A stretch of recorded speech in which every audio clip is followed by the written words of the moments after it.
Bonsoir à tous. À la une de ce journal, un sommet extraordinaire des chefs d'État d'Afrique centrale est annoncé vendredi à Yaoundé. Théodore Obiangema de la Guinée équatoriale, Denis Sassou Nguesso du Congo-Brazzaville, Ali Bongo du Gabon, Idriss Déby Itno du Tchad, Faustin Archange Touadéra de la Centrafrique doivent se retrouver autour de Paul Biya au Palais de l'Unité vendredi. L'ordre du jour n'a pas été communiqué officiellement, mais les chefs d'État d'Afrique centrale doivent en principe se pencher sur la situation économique et financière très préoccupante dans la sous-région, une sous-région fortement marquée donc par le double choc sécuritaire et pétrolier. Comment les villes du Cameroun vivent-elles déjà l'ambiance à quelques jours du réveillon de Noël? L'on note que dans l'arrière-pays, le manque de moyens plombe les préparatifs du réveillon de Noël. Pendant ce temps à Douala, c'est une ambiance haute en couleurs. Vous pourrez le découvrir dans ce journal.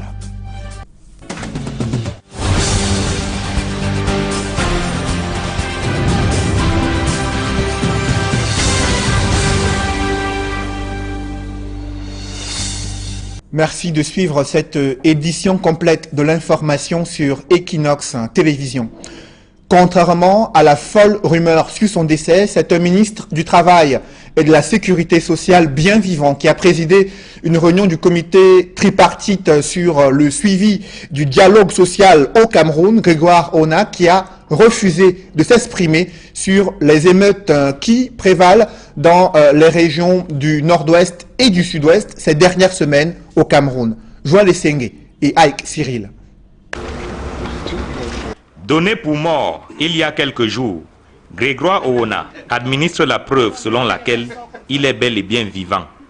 Le ministre du Travail et de la Sécurité sociale himself a présidé à Yaoundé les travaux des 10e et 11e sessions ordinaires du comité de concertation et de suivi du dialogue social. Mais si Grégoire Oona est en vie, il évite de parler des sujets d'actualité. Le ministre du Travail et de la Sécurité sociale interdit aux médias de l'interroger sur les troubles sociaux à Bamenda. Nous n'aborderons pas ici les problèmes qui sont en cours de résolution, par exemple. Et ça, je le dis surtout à l'attention de nos journalistes qui sont très actifs en ce moment dans les réseaux sociaux.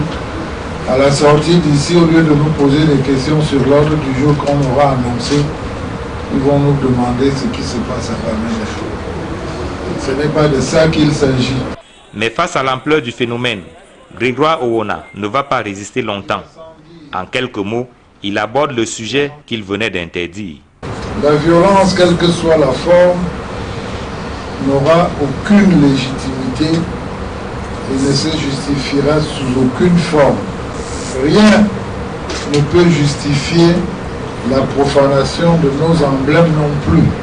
Mais si le ministre du Travail et de la Sécurité sociale ne veut pas trop s'attarder sur la situation qui prévoit à Bamenda, c'est parce qu'il veut convaincre les travailleurs à s'accommoder des accords de partenariat économique, un sujet loin de faire l'unanimité au Cameroun.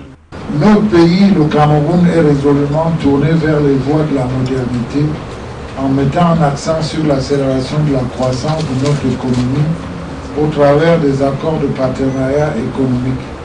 Il est donc question de s'imprégner comme acteur du développement du concept afin d'en tirer profit. Créé en 2014, le comité de concertation et de suivi du dialogue social veille à la mise en œuvre effective des mesures prises par le gouvernement dans le cadre du dialogue social. La pertinence des conventions collectives et l'impact social des APE étaient au menu des 10e et 11e sessions ordinaires du comité tenu à Yaoundé. Un leader syndical, Jean-Marie Zamboa-Mougou, s'est exprimé sur le rôle de ce comité tripartite de suivi du dialogue social au Cameroun. Il fait savoir que les émeutes de Bamenda se sont invitées sur la table des discussions. Je vous propose de l'écouter. Nous sommes là pour évoquer les problèmes sociaux majeurs parce que c'est un comité de concertation et de suivi du dialogue social. Donc il s'agit d'examiner si nous sommes sur la bonne ou sur la mauvaise voie. Les accidents de Bamenda, vous savez que c'est un cas notamment pratique. Quand on sait d'une dérive d'un mot d'ordre de grève, on est arrivé à une division du Cameroun qui n'est pas un message syndical. Il n'est pas question de détricoter notre communauté de vie. Le Cameroun est bilingue. Il n'y a pas de zone francophone ou de zone anglophone. C'est peut-être une pratique et une paresse. Normalement, chacun d'entre nous devrait parler anglais et français. Cette grogne sociale qui perdure à Bamenda et Buea, le gouvernement relance les négociations avec des syndicats des enseignants anglophones placés sous la gestion du directeur de cabinet du Premier ministre.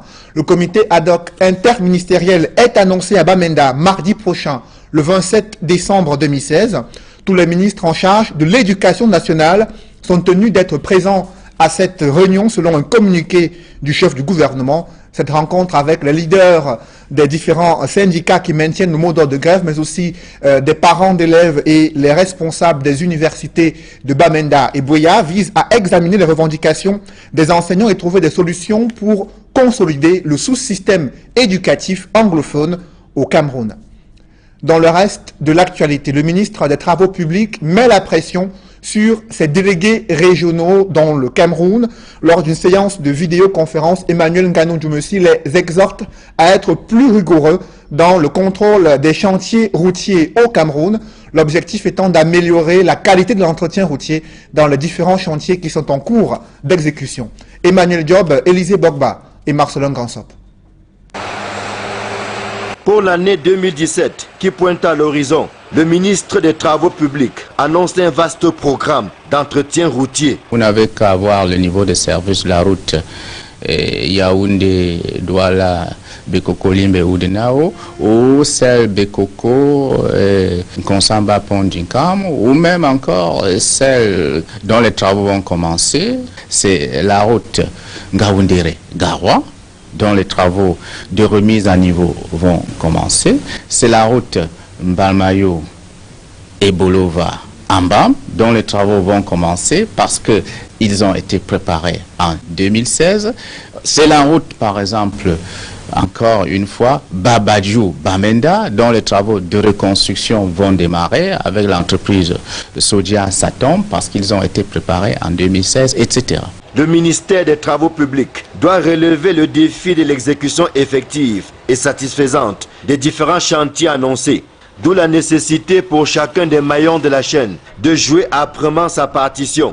Les entreprises, certes, mais également les responsables des services centraux et déconcentrés du ministère des Travaux publics.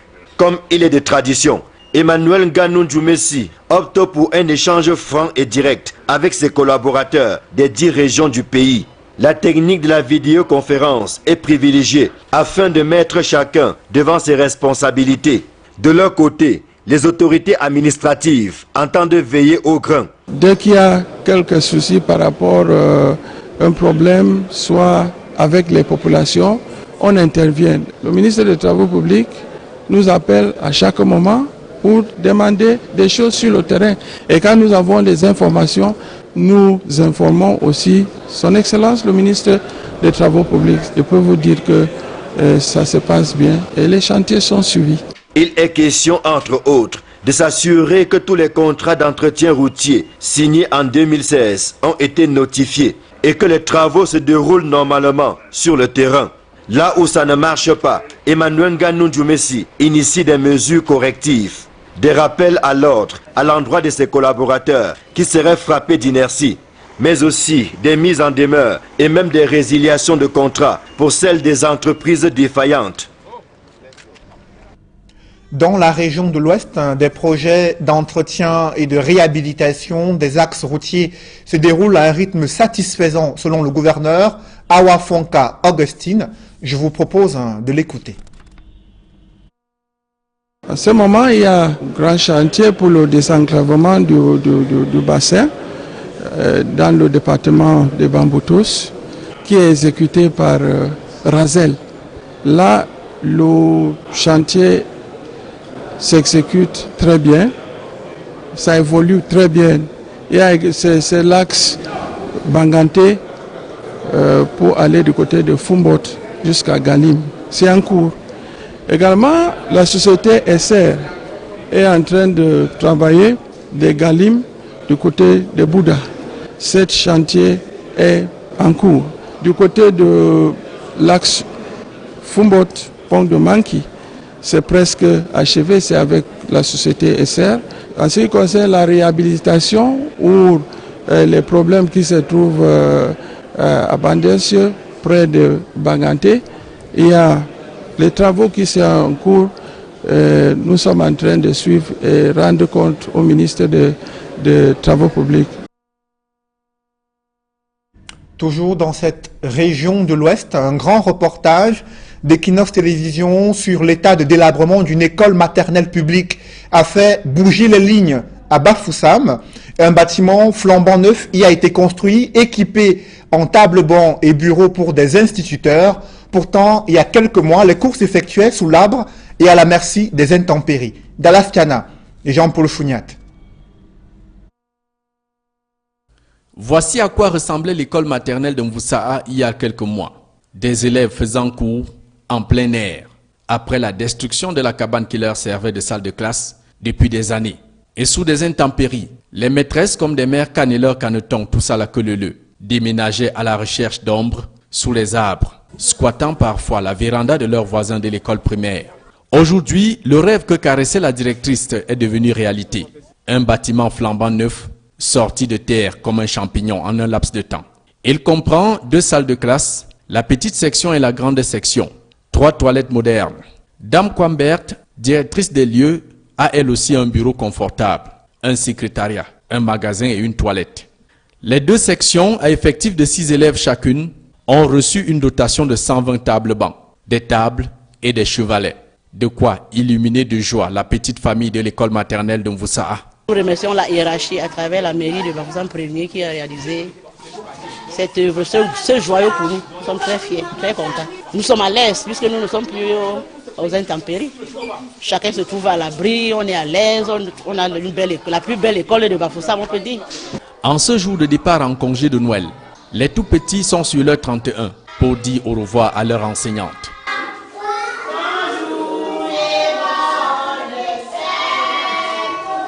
Et avant toute chose dans ce mini-festin, les 12 bouts de chou honorent la patrie pour la promptitude du maire Jules Hilaire Foka, ému lui aussi par des images indignes qui avaient fait le tour du monde.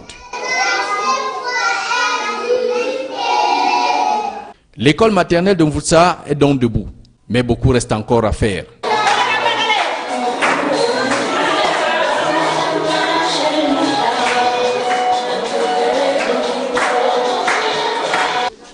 Nous demandons qu'on nous donne la lumière dans cette zone pour qu'on puisse exploiter, exploiter la lumière. Il faut l'eau pour les enfants. Vraiment, il faut l'eau. Ici, là, pour trouver l'eau à boire, c'est quelque chose. Nous ramenons l'eau de la ville pour donner aux enfants. Grâce à la bravoure, au courage et à la témérité de la directrice Dame Kwambert, qui n'a pas cédé aux menaces et intimidations de sa hiérarchie régionale de l'éducation de base, ses 2 maîtresses et les 12 élèves à leur charge travaillent désormais dans des conditions acceptables, modèle à suivre pour les autres chefs d'établissement mal lotis qui, par peur de représailles pour leur poste, ferment la porte aux médias, préférant demeurer dans la promiscuité et la précarité.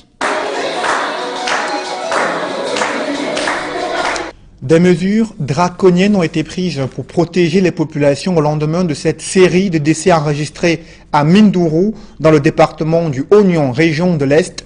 Les victimes avaient succombé à des complications liées à la consommation de l'alcool frelaté et fabriqué de façon artisanale. À ce sujet, je vous propose d'écouter Grégoire Mvongo, gouverneur de l'Est. Il participe à la conférence semestrielle du Haut Commandement territorial à Yaoundé. Je crois que ceux qui ont parlé de Dontol, je crois qu'ils n'ont pas dit ce qu'il y avait à dire. Ses compatriotes ont consommé un produit chimique.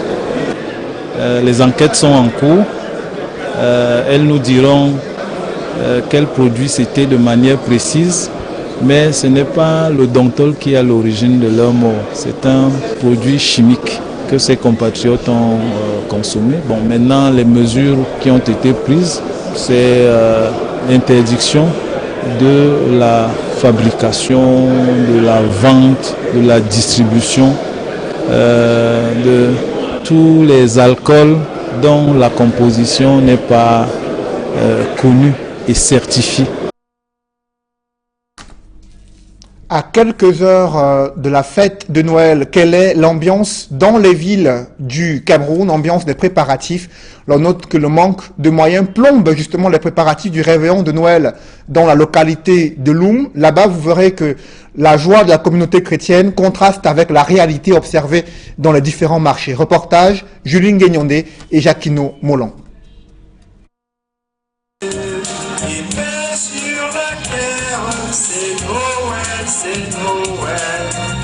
Plus que quelques jours, et les fidèles de la communauté chrétienne célébreront la fête de la Nativité.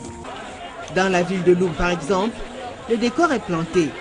Les jouets pour enfants, accessoires de beauté, vêtements de mode, chaussures et autres inondent les comptoirs dans les marchés. Il y en a pour tous les goûts, mais le pouvoir d'achat est faible. Les commerçants, bien que s'étant ravitaillés en marchandises, se remuent les pouces. Le marché tourne au ralenti. Une situation qui inquiète davantage ces derniers. C'est vraiment très difficile, puisque déjà, c'est pas déjà la fin du mois. De deux, les cassations bancaires qui n'ont pas déjà eu lieu. Il y a des gens peut-être qui ont emprunté et qui n'ont pas remboursé, ce qui fait que ça traîne. Bon, c'est un peu ça. C'est un peu ce que moi je constate au niveau de Loum. Même le cacao, tout ça, tout est en baisse. Bon, vraiment, il y a vraiment les bonnes choses au marché, mais il n'y a pas l'argent. Le début avec le peu que nous avons. L'handicap de monnaie parce qu'il n'y a pas les jetons. Quand on vient, tu dis de 1000 francs. Peut-être il dit c'est 800, tu prends l'argent, il dit non, je n'ai pas les monnaies. Toi-même tu pars chez tes collègues, tu ne trouves pas l'argent. Donc tu restes aussi, il part avec l'argent. Manque de monnaie, il n'y a pas de jetons. Dans les églises et paroisses, les messes de prière en prélude à la célébration de la fête de Noël sont organisées. Les hommes de Dieu qui chantent et louent avec leurs fidèles prônent pour la paix et la cohésion sociale au Cameroun. Un message de paix intérieure malgré toutes les phases par lesquelles passe notre société, notre pays et nos églises. La fête de Noël qui symbolise la naissance de Jésus-Christ sera célébrée le 25 décembre prochain. Un moment important pour tous les chrétiens du monde.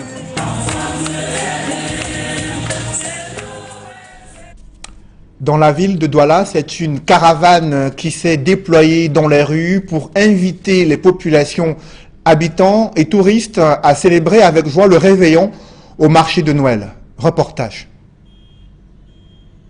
Douala, désormais Paris aux couleurs de Noël. La ville a connu une effervescence le lundi 12 décembre au son et rythme de la caravane d'une centaine de jeunes élèves et étudiants venus donner le ton à l'ouverture du marché de Noël. De la place du gouvernement, point de départ au marché de Noël au club Camtel Bepanda, la caravane, animée de fanfares, majorettes et groupes de danse traditionnels, a également arpenté les rues de Bonanjo, Aqua et Deido. Un véritable moment d'extase qui a fait sortir les nombreux curieux, émerveillés face aux tenues, déguisements, parures et chorégraphies, savamment concoctées par la maison de mode des Coralia. À côté, le grand partenaire, les brasseries du Cameroun. La 8e édition du marché de Noël, c'est aussi la forte mobilisation de la communauté urbaine de Douala. Le délégué du gouvernement et sa suite vont même respecter la tradition, visite des stands, sans oublier le spectacle pour la détente. Pour les innovations, cette année, on en a beaucoup. Aujourd'hui, nous avions fait le grand carnaval dans toutes les artères de la ville de Douala. Ça a été un succès. On a vu que les populations ont adhéré. Elles étaient contentes tout le long du carnaval. Sur le site aussi, maintenant, nous y sommes. C'est un site beaucoup plus illuminé, beaucoup plus d'attractions. Un podium central bien animé, une salle de cinéma, les entreprises qui promettent de faire de très belles promotions pour tous les achats de fin d'année. Côté organisation, il y aura eu du pain sur la planche pour mettre les petits plats dans les grands. Mais des populations, le marché est déjà ouvert. Tout ceci, c'est pour le bonheur et rien que le bonheur des populations, que ce soit la beauté du site, que ce soit les bonnes affaires à faire. Tout ceci, c'est pour les populations. Le marché de Noël 2016, c'est un programme alléchant avec plusieurs innovations. Il ne reste plus qu'aux parents de faire plaisir aux tout petits. L'entrée, fixée à 300 francs CFA, permettra à chacun de se faire plaisir jusqu'au 2 janvier 2017. Cette ambiance de joie observée dans le marché de Noël à Douala contraste avec les réalités vécues sur le plan international. Vous le verrez à l'instant, des images, en bref, d'un drame survenu dans un marché non loin de Mexico. Il s'agit d'une série d'explosions qui a fait au moins 31 morts et près d'une soixantaine de blessés dans un marché spécialisé en feux d'artifice qui attire régulièrement de nombreux visiteurs juste avant le réveillon de Noël. Et en Allemagne, là où il y a eu un attentat dans un marché de Noël, le président de la République fédérale d'Allemagne s'est également exprimé sur cet attentat. Je vous propose de l'écouter. La réaction du président allemand à l'attentat sur le marché de Noël à Berlin. Joachim Gauck s'était exprimé ce mercredi lors d'une visite effectuée au chevet des blessés dans un des hôpitaux de Berlin.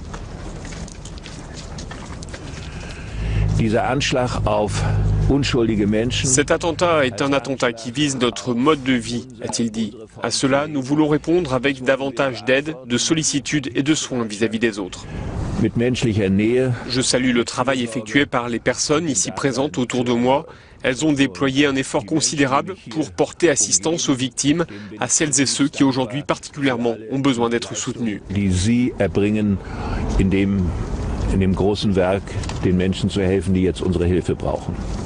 En plus des 12 morts, l'attentat a fait une cinquantaine de blessés, des blessés qui souffrent de fractures diverses et d'hémorragies internes causées par le passage en force du camion bélier.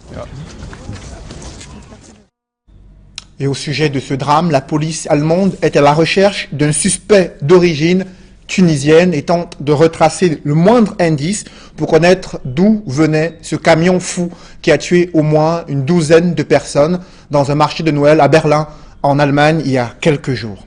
Et c'est la reprise du dialogue politique ce mercredi en République démocratique du Congo. Les évêques avaient interrompu les discussions la semaine dernière, quelques jours avant la fin du mandat présidentiel de Joseph Kabila, des évêques congolais qui ont lancé un ultimatum à la classe politique afin qu'elle parvienne à un consensus avant le réveillon de Noël. Dans notre série consacrée à l'histoire de la CAN, après l'Égypte, c'est au tour du Ghana de régner sur le football africain. Les Black Stars sont doubles champions d'Afrique et à cette époque, ces victoires consécutives sont liées au panafricanisme de Kwame Nkrumah, lui qui croit qu'à travers le football, cela va servir d'être un instrument politique pour permettre qu'il y ait une reconnaissance de l'Afrique sur la scène internationale. Dallas Tiana et Jean-Paul Fougnat. Avec les indépendances, l'Afrique se lance un nouveau défi. L'indépendance de façade acquise dès la fin des années 1960. De nombreux pays rejoignent la Confédération africaine de football. Dans un esprit d'affirmation rapide de la frêle souveraineté des jeunes États africains, le sport en général et le football en particulier sont désormais un instrument politique au service de la classe dirigeante. Les pères fondateurs du panafricanisme saisissent bien la brèche en cette année 1963, date de naissance de l'OUA, l'Organisation de l'Unité africaine. Forward then to independence. To independence now. Tomorrow, the United States of Africa. La même année, Kwame Nkrumah Ozangiefo, qui a déjà initié une coupe qui porte son nom, crée les Black Stars du Ghana et s'empresse d'accepter l'organisation de la 4e Coupe d'Afrique, symbole d'une capacité des pays africains à s'affranchir du joug colonial. His own wisdom was using football especially for his political ambitions. Au vu de l'engouement populaire, en ce mois de novembre 1963, le tournoi passe de 4 à 6 équipes, reparties en 2 poules. En plus des 3 cadors, l'Égypte, le Soudan et l'Éthiopie, le Ghana et le Nigeria sont à leur baptême de feu. Ghana-Soudan, en tête de leur poule, accèdent en demi-finale, terrassant par là les pharaons d'Égypte et les Walia Antilopes d'Éthiopie, tenants du titre. À la finale du 1er décembre 1963 au Accra Sports Stadium, les Black Stars du Ghana, créés pour les besoins de la cause par Kwame Nkrumah, sont champions d'Afrique après avoir laminé 3-0 les crocodiles du Soudan. Un véritable coup d'essai, coup de maître. Les héros sont reçus à Flagstaff House, le palais présidentiel ghanéen. Le tournoi atteint le cap de 33 buts. L'international Wilberforce Mfum a inscrit 3 buts, ce qui lui vaut toute l'estime de Kwame Nkrumah, président de la République. Être Black Star valait laisser passer d'être reçu au palais sans rendez-vous préalable. En cas de tout besoin, je m'adressais directement au président. 2 ans plus tard, en Tunisie, l'Égypte et le Soudan déclinent l'invitation du président Habib Bourguiba, qui milite pour le rapprochement entre Israël et la Palestine. Rebaptisée Coupe d'Afrique des Nations, la CAN était donc née. Nouveau venu, les barrissements des éléphants de Côte d'Ivoire et les rugissements des lions de la Teranga sénégalaise n'impressionnent pas les Black Stars qui réenfilent la couronne continentale pour une 2e fois consécutive. La CAN atteint le cap de 90 buts en 5 phases finales. Les Ghanéens Ben Achiampong et Ose Kofi sont meilleurs buteurs du tournoi et honorés à leur juste valeur par la nation reconnaissante. 1965, I was the footballer of the year. Meilleur joueur de l'année 1965. And a special song by the police. J'ai reçu un téléviseur et un honneur spécial du gouvernement et de la fanfare de la police. La décennie 60 est donc l'apogée du football ghanéen. Les Black Stars disputent une 3e finale successive à l'édition de 1968 en Éthiopie, mais perdent le titre devant les Léopards de la RDC, alors ex-Zaïre. Le sous-emploi et le chômage des jeunes préoccupent l'Union des églises baptistes du Cameroun. Elle a organisé l'Université des vacances, une plateforme de rencontres et d'échanges entre des experts du monde socio-professionnel et la jeunesse estudiantine. Reportage Donald Brice, Kamga. Des attestations de formation remises ici à une 50aine d'étudiants. Ils peuvent se considérer comme des privilégiés car ce sont les tout premiers jeunes formés dans le cadre de la première édition de l'Université des vacances pour le développement. Pendant 5 jours, ce concept porté par l'Union des églises baptistes du Cameroun à travers son programme d'accompagnement des étudiants a donné lieu à des conférences, ateliers et autres animations socio-culturelles. Les participants, près de 1500 venus des 5 points focaux du Cameroun, mais aussi d'autres pays africains, en ressortent plein la tête.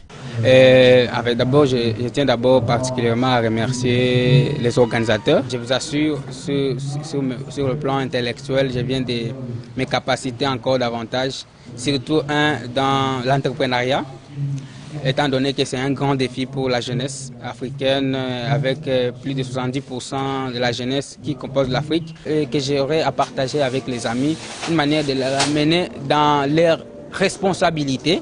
Au retour d'ici, je crois que dans mon point focal à Banjoun, du côté de l'Ouest Cameroun, nous allons essayer, n'est-ce pas, d'organiser des petites restitutions pour que ceux que j'ai laissés, n'est-ce pas, derrière moi, comprennent également que nous devons beaucoup travailler pour prendre en main, n'est-ce pas, notre destin. À travers cet événement qui se tiendra désormais tous les 3 ans, le programme d'accompagnement des étudiants de l'UEBC remplit pleinement ainsi l'une des déclinaisons de sa philosophie, à savoir le renforcement des capacités de la jeunesse en général, des étudiants en particulier, pour leur meilleure insertion dans la société. Notre satisfaction est à plusieurs titres très grande, en ceci qu'il y a une mobilisation considérable des étudiants qui sont issus de plusieurs univers. Très près de nous ici, les étudiants de Yaoundé étaient là, des institutions confessionnelles de formation universitaire, des institutions publiques, les étudiants de Bamenda et les étudiants de l'Ouest. La communauté des travailleurs, les professionnels, les dirigeants d'entreprise, les promoteurs d'entreprise aussi étaient présents à cet événement. Sans oublier aussi l'ensemble de tous les exposants, tous les étudiants qui ont bien voulu mettre en avant leur savoir-faire, leur potentiel professionnel, pratique et technique. Cet événement à caractère national, international et multidimensionnel. Au final, les résultats des travaux ont été consignés en recommandations censées être traduites en actions concrètes. Des beautés intelligentes se lancent à la quête de la couronne de Miss Biopharma. Des présélections ont permis de révéler un immense talent au féminin dans la région du centre. Reportage. Pour cette deuxième grande aventure, la présélection dans la région du centre a répondu aux attentes du comité d'organisation Miss Biopharma. Alors la particularité du casting Miss Biopharma ici dans la région du centre, c'est qu'on a été vraiment débordés par les candidatures. Donc les filles veulent vraiment devenir la Miss Biopharma et ça nous fait vraiment plaisir. Donc aujourd'hui, notre but, c'est de trouver les filles de Yaoundé les plus belles, les plus intelligentes, les plus dynamiques et qui pourront porter les valeurs des laboratoires Biopharma. Dès les premières heures de la matinée du samedi 17 décembre, les postulantes ont pris d'assaut le siège du casting Miss Biopharma avec pour ambition première de faire partie des ambassadrices de la région du centre. J'ai décidé de participer au concours Miss Biopharma parce que je crois avoir la capacité, le talent nécessaire. Et j'attendais aussi le bon moment pour moi pour venir me présenter. Parce qu'on m'a toujours dit que j'ai l'étoffe d'un mannequin ou bien d'une Miss ou bien de quelqu'un qui peut représenter. Ce qui m'a beaucoup intéressé dans le concours Miss Biopharma, c'est que avant j'étais quelqu'un de très timide. Bon, j'ai pris ça comme une opportunité pour moi de montrer mes talents et ce que je suis capable. Chacune, au-delà de la beauté physique, était porteuse d'un projet social, cheval de base de l'initiative des laboratoires Biopharma. Mon but est d'apporter des soins de santé aux nécessiteux. Je suis en faculté de médecine et je veux vraiment promouvoir la santé aux indigènes et aux plus nécessiteux. Ce que je peux apporter pour la marque Biopharma, c'est de promouvoir l'utilisation de ces produits beaucoup plus chez les enfants, notamment les bébés. Pas juste la peau noire africaine, mais aussi la peau métisée. Pour être présélectionné, il fallait remplir un certain nombre de critères. C'est d'abord la beauté, parce que c'est ce qu'on voit en premier. Une beauté extérieure, bien évidemment, mais aussi une beauté intérieure. Qu'est-ce que vous allez apporter de plus en tant que Miss Biopharma? Quel est votre projet à portée sociale? Ça, ce sont les questions que le jury de Biopharma pose aujourd'hui aux candidates. Ainsi, elles ont été plus de 150 candidates à être auditionnées par le jury. Suivante.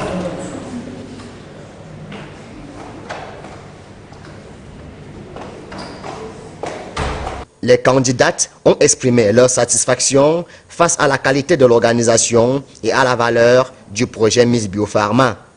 Je trouve ça très bien, c'est une bonne initiative parce que ça aide les jeunes filles comme nous à montrer nos talents, alors à faire sortir de nous ce que nous n'avons pas pu sortir tout seuls depuis. Je ne pouvais pas imaginer que ça allait se passer ainsi. Je me disais au départ que ils ne font pas précisément dans ça, peut-être ils ne vont pas être à la hauteur, mais bon, je suis venue, j'ai confirmé et je vois que c'est super.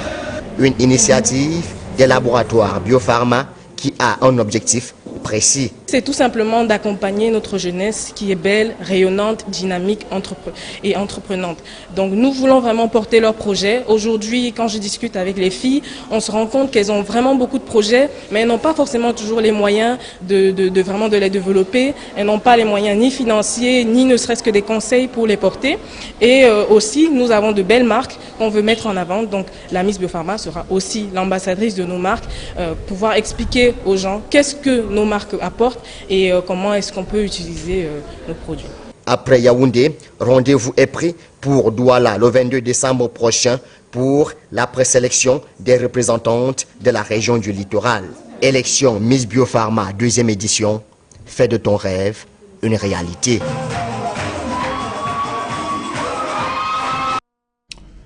Je vous l'annonçais en titre, un sommet extraordinaire des chefs d'État de l'Afrique centrale prévu vendredi à Yaoundé. Théodore Obiangema de la Guinée équatoriale, Faustin Archange Touadéra de la Centrafrique, Idriss Déby Itno du Tchad, mais aussi Denis Sassou Nguesso du Congo-Brazzaville, Ali Bongo du Gabon, qui doivent se retrouver autour de Paul Biya au Palais de l'Unité vendredi. L'ordre du jour n'a pas été communiqué officiellement, mais la situation économique et financière est très préoccupante dans la sous-région Afrique centrale. Elle doit meubler la rencontre entre les chefs d'État de la sous-région, eux qui sont fortement touchés par le double choc sécuritaire et pétrolier. Et pour en savoir davantage sur les enjeux de ce sommet, je vous propose de suivre ce soir à 22h45 Tendance économique avec le docteur Domilette Basilekine qui revient sur les problèmes que rencontre la sous-région Afrique centrale et qui est justement confrontée à un risque au retour des ajustements structurels du FMI ou une probable dévaluation du franc CFA. Mesdames, Messieurs, c'est la fin de ce journal. Merci de l'avoir suivi. Je vous souhaite une bonne soirée sur Equinox Télévision.